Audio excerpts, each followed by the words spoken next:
Hello मेरे प्यारे साथियों, नमस्कार। स्वागत है आपका अपने इस प्यारे से माइंड ओपन यूट्यूब चैनल पर। आप उम्मीद करता हूं कि मस्त होंगे, ज़बरदस्त होंगे। अपनी तैयारी को बेहतरीन बनाने के लिए आए होंगे आप इस चैनल पर एक बार फिर से आरआरबी ग्रुप डी की परीक्षा के लिए देखने के लिए क्वेश्चन जो कि प्रीवियस ईयर ही होंगे। जैसा कि आपको पेज पर दिख रहा होगा कि आरआरबी ग्रुप डी परीक्षा 18 मतलब first shift, second shift, third shift जो भी पूछा गया था काफ़ी इंपॉर्टेंट है। जितने भी प्रीवियस ईयर पूछे गए मेरे प्यारे साथी, उनका आज हम निपटारा करेंगे एकदम ज़बरदस्त तरीके से। तो प्यारे साथियों, आप भी उम्मीद लगा कर बैठे होंगे कि मेरे सर या मेरे भैया जी आज हमें पूरा निपटारा कराने वाले हैं, जो भी आएगा एक एक क्वेश्चन का। तो चलिए बिना देरी किए स्टार्ट करते हैं। आप लोग भी जल्दबाजी कर रहे होंगे, तो चलिए स्टार्ट करते हैं। देखेंगे तो मेरे प्यारे साथियों, ये आप जानकर आश्चर्यचकित भी नहीं होंगे कि आरआरबी ग्रुप डी परीक्षा 18/9/2018 को जो एग्ज़ाम हुआ था फर्स्ट शिफ्ट के, जितने भी उसमें प्रश्न आए थे उनका आज हम निपटारा कर देंगे। जैसे कि बहुत से शिफ्ट का निपटारा करेंगे प्यारे साथियों, तो हम लोग लाइन बाय लाइन मस्त तरीके से करेंगे। तो आप लोग बने रहिएगा इस चैनल से हमेशा के लिए। देखिए, विद्युत बल्ब में आमतौर पर रासायनिक रूप से निष्क्रिय गैस और नाइट्रोजन भरी होती है। बहुत जबरदस्त प्रश्न पूछा गया था, याद रखिएगा। विद्युत बल्ब में आमतौर पर रासायनिक रूप से निष्क्रिय गैस और नाइट्रोजन भरी होती है। जबरदस्त क्वेश्चन था ये। क्वेश्चन को आप मत छोड़िएगा मेरे प्यारे साथियों, गारंटी है कि इस बार सिलेक्शन आप लेकर जाएंगे। बस ध्यान पूर्वक पढ़ना है। आधुनिक आवर्त सारणी के 17वें समूह में हैलोजन रखा जाता है। तो किस आवर्त मतलब जो आवर्त सारणी का जो हैलोजन समूह है, जो हैलोजन है, वो किस में मतलब अंक पर रखा जाता है, किस स्थान पर रखा जाता है? तो 17वें समूह पर रखा जाता है। आप इस बात को याद रखेंगे और हम लोग भी आगे बढ़ेंगे। आगे इतना जबरदस्त प्रश्न दिखाई दे रहा है सामने। कॉइल की गति की दिशा चुंबकीय क्षेत्र के सापेक्ष 90 डिग्री होने पर प्रेरित धारा सबसे अधिक होती है। तो कितने डिग्री होने पर प्रेरित धारा सबसे अधिक होगी प्यारे साथियों? तो याद रखिएगा 90 डिग्री पर।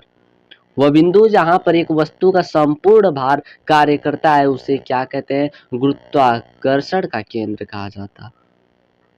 वह बिंदु जहां पर एक वस्तु का संपूर्ण भार कार्य करता है प्यारे साथियों, वो गुरुत्वाकर्षण का केंद्र कहा जाता है उसे। और उम्मीद रखूंगा आप इसको आप याद कर लेंगे। हर क्वेश्चन यहाँ से उड़ कर जाएगा और आपके दिमाग में बैठेगा, इसकी गारंटी है प्यारे साथियों।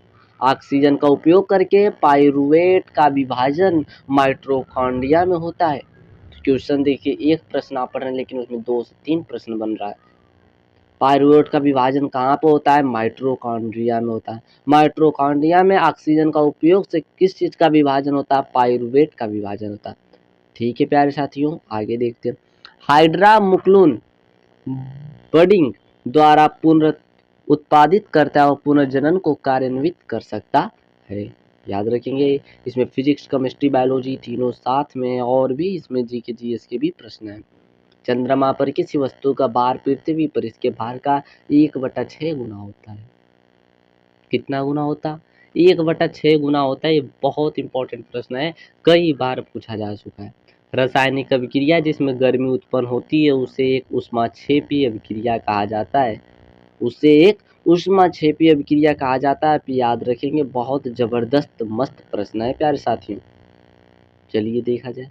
टेस्टोस्टेरोन हार्मोन जो कि एक हार्मोन है, आपको पता होगा, युवा अवस्था के समय लड़कों में दिखाई देने वाली उपस्थिति में बदलाव लाता है। जैसे आप हैं, अगर आप में बदलाव आया है उस समय तो टेस्टोस्टेरोन हार्मोन के कारण। परमाणु संख्या के आधार पर तत्वों का वर्गीकृत मोसले भैया ने किया था। याद रखेंगे, किसने किया था प्यारे साथियों? मोसले ने किया था। आगे देखें, शिफ्ट 2 में जो पूछा गया प्रश्न था उसका भी हम लोग निपटारा करें। हर शिफ्ट का बोल रहा हूँ ना मेरे भाई, हर शिफ्ट का। बस बने रहिएगा, हर वीडियो में आपको मिल जाएगा। पूरा बुक ही रिवीजन हो जाएगा, आपका पूरा पेपर ही एनालिसिस करा दिया जाएगा किस प्रकार का पेपर आया था। किसी सैटेलाइट और पृथ्वी के बीच आकर्षण का गुरुत्वाकर्षण बल अभिकेंद्री बल को तेजी प्रदान करता है। दूध वाला दूध के अम्लीकरण को रोकने के लिए ताजे दूध में थोड़ा क्या मिलाता है? बेकिंग सोडा मिलाता है। क्या मिलाता है प्यारे साथियों, बेकिंग सोडा मिलाता है। और ये जो प्रश्न आप पढ़ने जा रहे हैं इस बार, जो ये प्रश्न हम पढ़ने जा रहे हैं ये काफ़ी इम्पोर्टेंट है। चालक तार को पीवीसी द्वारा कोटिंग करके शॉर्ट सर्किट को रोका जाता है। तो पीवीसी का प्रयोग क्यों किया जाता है, क्योंकि शॉर्ट सर्किट ना हो इसलिए, याद रखिएगा।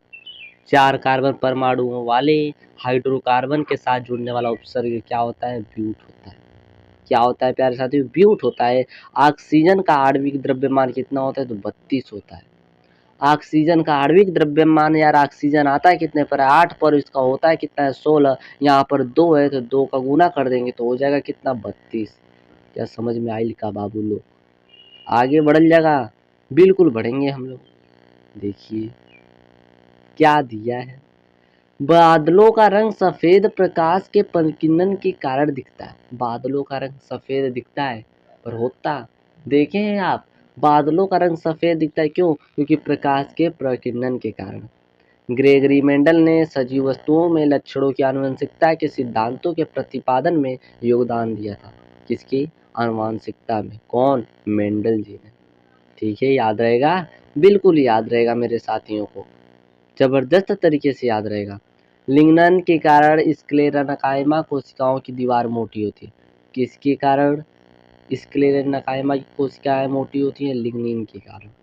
2 फोकस दूरियों वाले लेंस का उपयोग मायोपिया और हाइपरमेट्रोपिया से पीड़ित व्यक्तियों द्वारा किया जाता है। याद रखेंगे, 2 फोकस दूरी वाले लेंस का प्रयोग कौन करेगा, मायोपिया से जो पीड़ित हो और हाइपरमेट्रोपिया से जो पीड़ित हो, 2 फोकस दूरी वाला। कहने का मतलब है जिसे दूर दृष्टि दोष भी हो और निकट दृष्टि दोष भी हो उसके लिए। याद रखेंगे प्यारे साथियों, जरूर याद रखेंगे।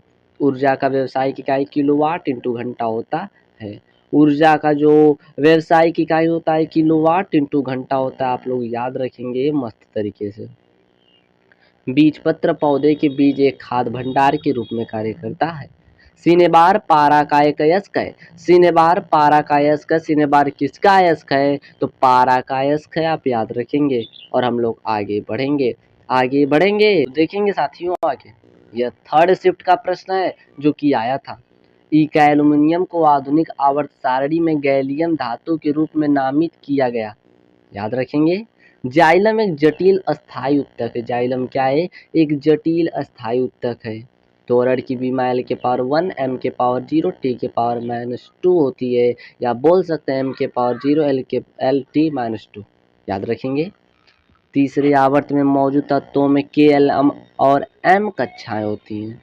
क्या होती हैं, Kl और M कक्षाएं होती हैं। रेगिस्तानी पौधे की बाएं त्वचा पर मोम जैसे पदार्थ की परत पाई जाती है। यह पदार्थ क्या होता है, तो क्यूटीन होता है। क्या होता है प्यारे साथियों, क्यूटीन होता है। और आगे देखेंगे, स्थितिज ऊर्जा किसके बराबर होता है, तो mgh के बराबर होता है।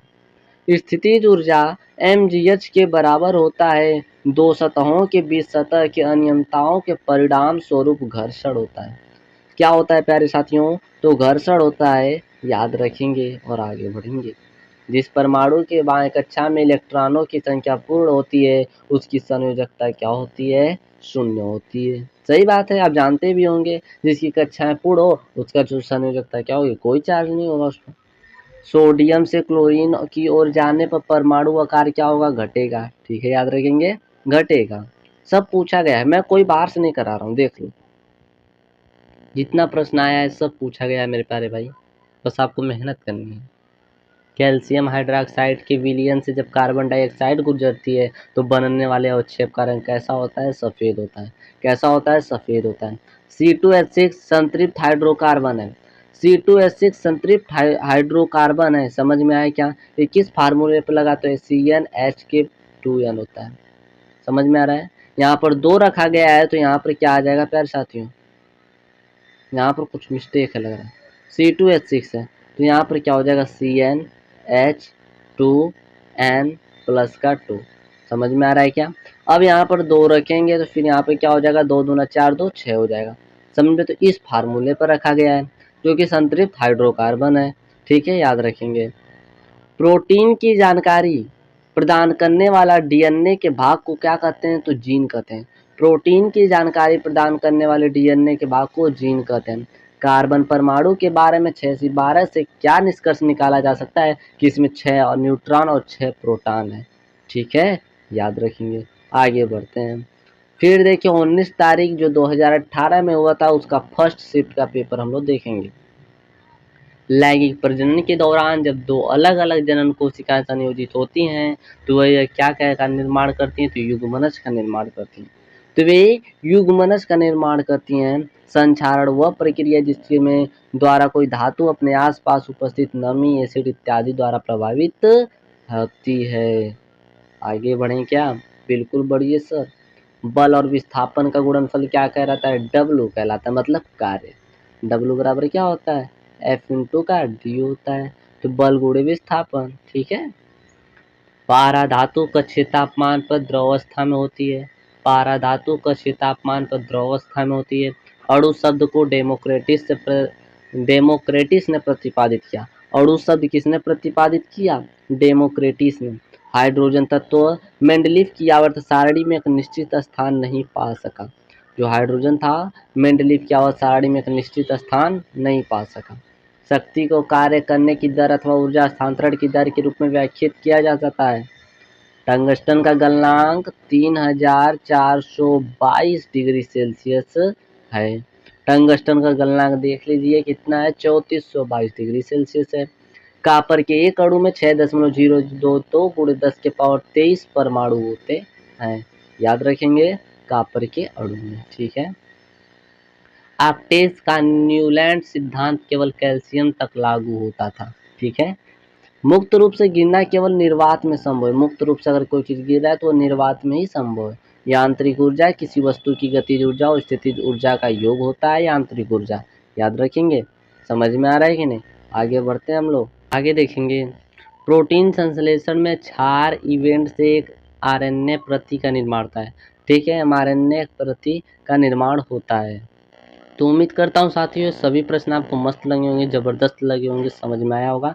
तो अभी तो हम सिर्फ एक शिफ्ट का देखे हैं, अगले वीडियो में हम दूसरे शिफ्ट का भी देखेंगे। ठीक है, तो चलिए मिलते हैं फिर नेक्स्ट वीडियो में, तब तक के लिए बाय बाय।